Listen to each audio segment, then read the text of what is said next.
Kí lorúkọ ètò tẹ́ ń wò yìí? Maggi ó ta lẹ́nu. Maggi ó ta lẹ́nu. Ẹ ṣeun. Mommy, what do you love about Maggi ó ta lẹ́nu show?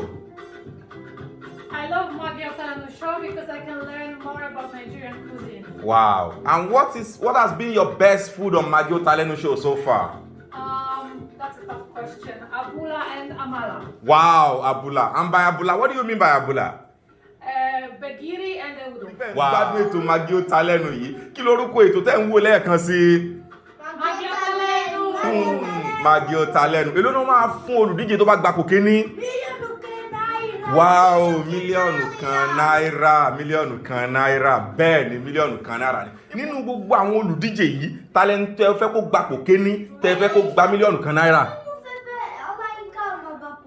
Ó fẹ́ kí Ọláyínká gba ipò kíní. Wow. Mo wá fẹ́ bi ní ìbéèrè kan. Kí ni ìdí pàtàkì tí wọ́n ṣe lé Tèmítọ́pẹ́ lọ sílé lórí ètò Maggi ó ta lẹ́nu tó yẹ kó òun ni? Kò ṣe kí ni? Torí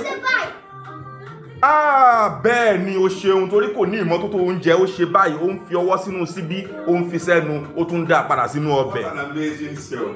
Thank you very much for watching Maggi ó ta lẹ́nu show with my family.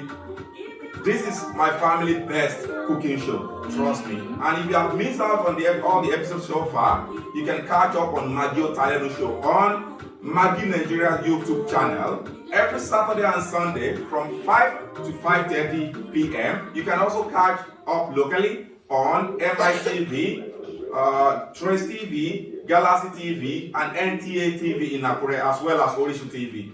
Thank you so much for enjoying Maggi ó ta lẹ́nu show with my family. What is the name of the show again? Maggi ó ta lẹ́nu. Maggi ó ta lẹ́nu. Thank you and have a wonderful day. Bye.